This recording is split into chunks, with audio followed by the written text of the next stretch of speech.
काजा नागिनी विषय भोग काजा करी डारो कछु काम काजा करी डारो कछु काम काजा सांबर नाग दुष्ट अति भारी सांबर नाग दुष्ट अति भारी आलिंगन की नो यही नारी आलिंगन कीनो यही नारी भानु प्रताप शिकार जाए भानु प्रताप शिकार जाई नागलोक हुई निकसो जाई नागलोक हुए निकसो जाई सोचो शेष नाग जी नाही सोचो शेष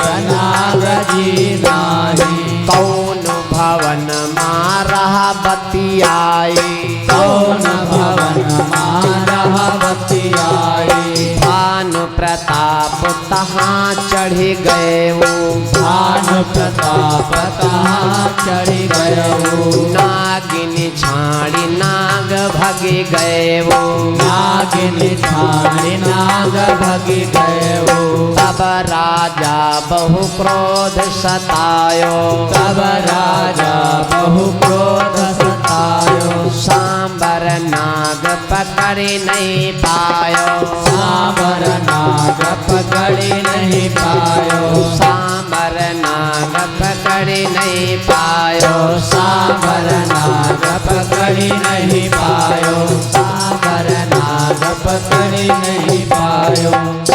शेष महाराज चले गए तो शेष महाराज की और भानु प्रताप राजा की दोस्ती। शेष महाराज जाने लगे, भानु प्रताप राजा के पास गए, निवेदन किया, भैया भानु प्रताप जी महाराज, शेष मैं जा रहा हूँ बैकुंठ धाम, नागिनी अकेली, अगर कोई समस्या प्रॉब्लम हो मदद कर देना, कोई आवश्यकता हो थोड़ा देखे रहो भैया। शेष नाग चले गए। भानु प्रताप ने विचार किया घर में कोई दोसरिया है नहीं, हम जाना ठीक नहीं है। एक दिन भानु प्रताप राजा शिकार खेलने के लिए तैयार हुए और अपने जो है चेतक घोड़े पर सवार होकर के शिकार खेलने जा रहे थे। उधर नागिनी अकेली थी और कुछ मन जो है कुमार्ग की तरफ चला गया। शेष नाग नहीं थे तो सांबर नाम के सर्प के साथ में उसने व्यवहार बना लिया।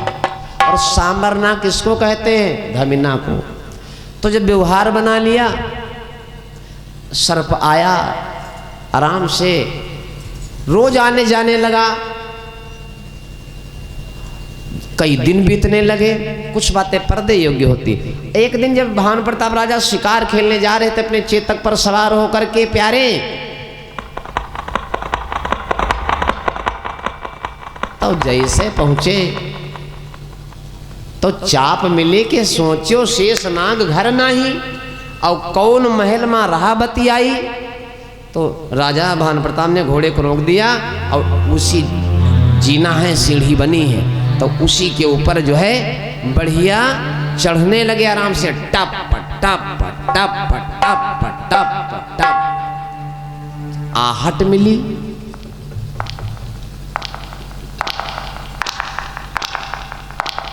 सांबर नाग समझ गया तो सांबर नाग वहां से 1 2 3 हो गया। भानु प्रताप राजा ने जाकर के देखा वहां कोई नहीं, नागिनी अकेली। तो भानु प्रताप राजा पूछने लगे कौन था? नागिनी बोले कोई नहीं था। भानु प्रताप राजा ने कहा कौन था? बोले कोई नहीं था। भानु प्रताप राजा बोले कौन था? कहला कोई नहीं था। कोई लड़का से पूछे लागो, अरे काहे मार के ओ हो का फुला ले, भाऊ का फुला ले। अब फिर उससे पूछो भैया कैसे मार की हो तुम बताओ, तुम्हारा गलती है, तुमसे गलती भाई है, फला लड़का के मारे हो, मार हो रहा, युद्ध हो रहा, फैसला। कोई लड़का से कुछ पूछे लागो, अब वो हाँ ना कुछ ना करे, इतना कैले भाऊ का फुला रहा है, ना बोले ए बताओ, ना बोले ए बताओ। तो यह गुस्सा लगी कि पकड़ी इनका कल्ला, कसी का इनका कल। क्रोध आएगा। भानु प्रताप राजा पूछे कौन था? कहा कोई नहीं था। कौन था? कहा कोई नहीं था। राजा को गुस्सा आया और वही हाथ में ले लिया जो घोड़े को हाँकने वाला चाबुक था। कहा सुनो, अगर तुम बेर बेर वह बात कहती हो तो ठीक है। नागिन कहा तुम्हारे का मतलब? कहा है तो कहा है, हमारा मन नहीं कहा है। भानु प्रताप राजा ने कहा कि मित्र के घर की इज्जत माटी में मिल गई, हमसे मतलब ही नहीं। और ये देखो, सच्चा मित्र मिल जाए तो जीवन में 4 चांद लग जाते हैं, लेकिन सच्चा मित्र जल्दी मिल कहां पाता है। अक्सर गद्दारी मक्कारी तो वही करता है जो अपना मित्र होता है। अगर आपके साथ में जीवन में धोखा होगा तो कोई अपना ही धोखा देगा। अगर मित्र सच्चा है, बढ़िया गाड़ी चलती प्यारे, फिर कोई दिक्कत नहीं आती। क्रोध आया, हमारे मित्र के घर की इज्जत मिट्टी में मिल गई, हमसे मतलब ही नहीं। ले लिया कोढ़ा, हाथ लेने चाबुक भी कराला, हाथ लेने चाबुक भी कराला। अब मारे 4-5 तत्काला।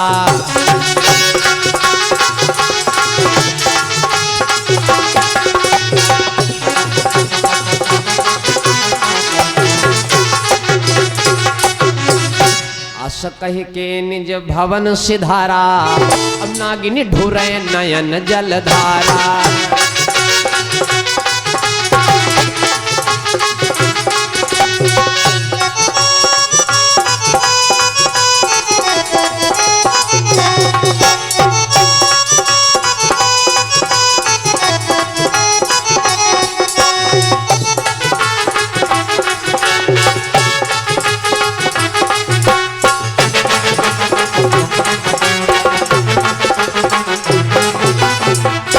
तब तक शेष नाग जी आए।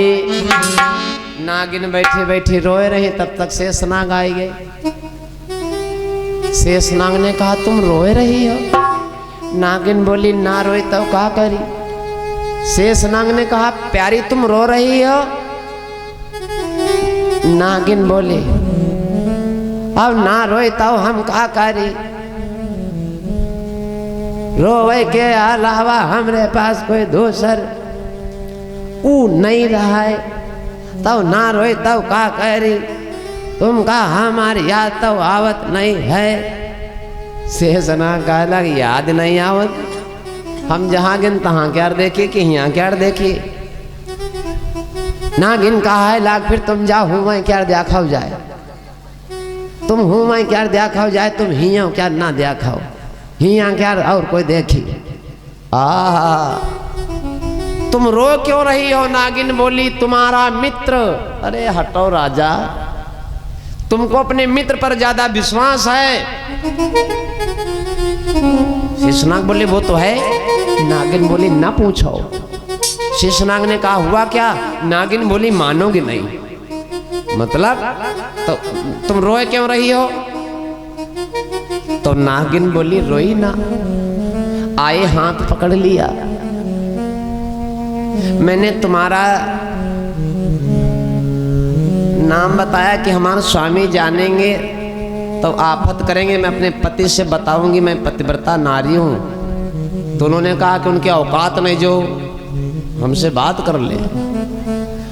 मैंने उनकी बात ना मानी इसलिए उन्होंने मारा। देखो त्रिया चरित्रम दैवो न जान, मैंने उनकी बात नहीं मानी इसलिए उन्होंने हमको मारा है।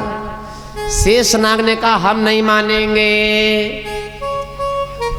बिना विचारे जो करे सो पाछे पछताएं। अब काम बिगाड़े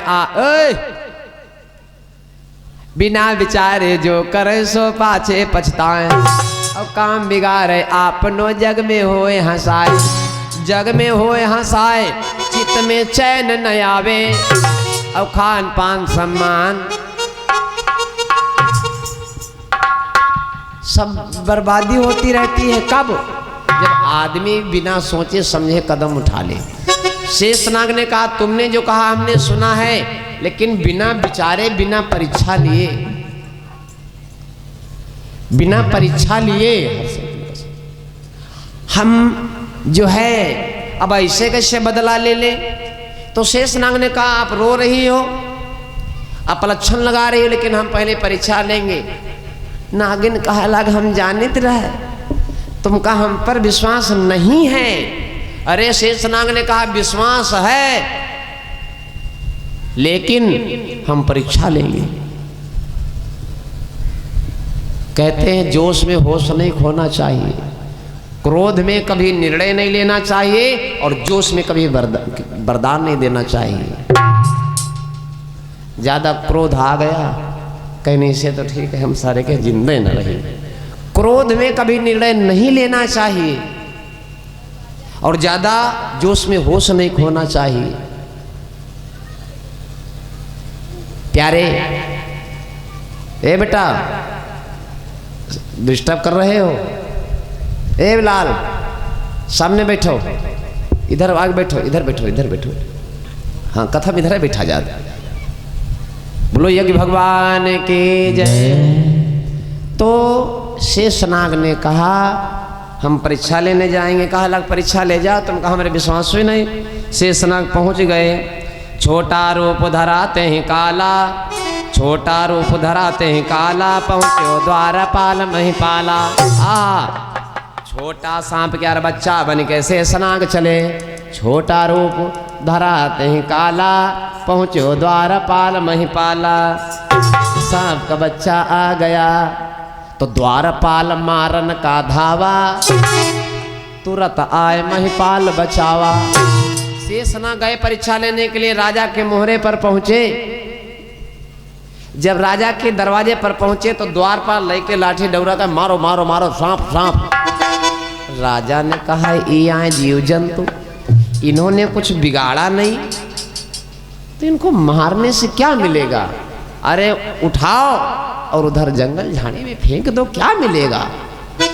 उठा करके उस सर्प को राजा ने जंगल में फेंकवा दिया।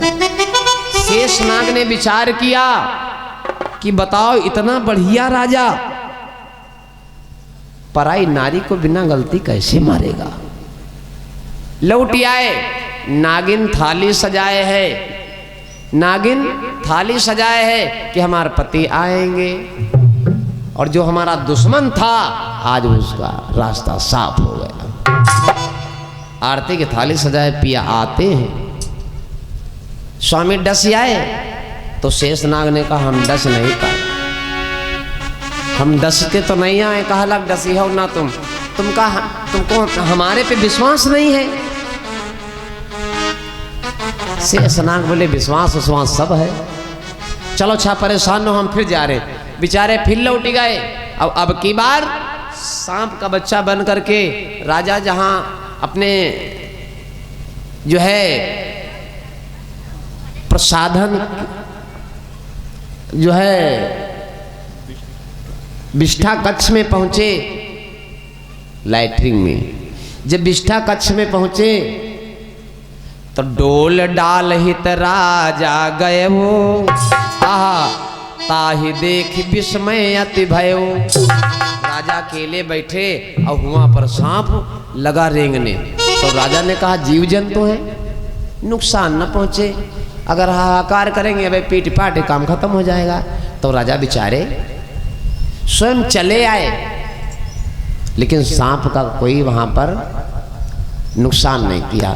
अब शेषनाग सोचने लगे यार इतना बढ़िया राजा, सोचे शेष बहुत मन लाई, जो हत्या ना करे पराई। राजा पराई नारी को बिना दोष क्यों मारेगा। अब विचार करते करते शेषनाग फिर चले आए। जब फिर चले आए तो नागिन बोली अब किला तो डस के आए हुए हैं। स्वामी डस आए, बोले डस नहीं पाए।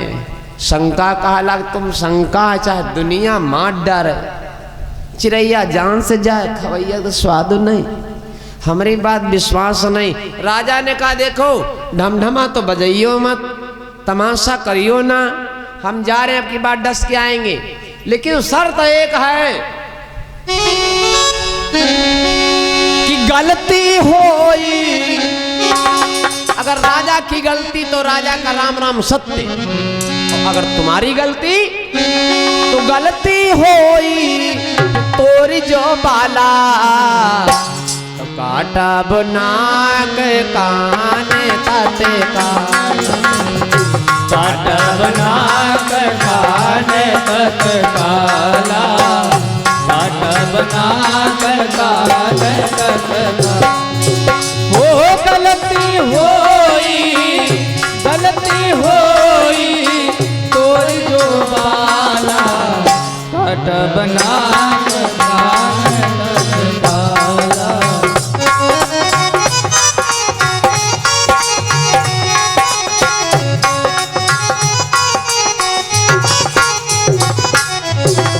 गलती होई तोरी जो बाला, काटब नाक कान तत्काला। इतना कह करके शेषनाग चले गए। नागिन तुम्हारी गलती तो नाक कान कटेंगे, और राजा गलती तो राजा के गर्दन कटेगी। आज 10 लूंगा। शेषनाग चल पड़े, लेकिन अब की बार न तोता न पक्षी न नाग नागिन, ना बालक का रूप बना करके गए। तो जिस समय शेषनाग महाराज बालक का रूप बना करके राजा की सभा को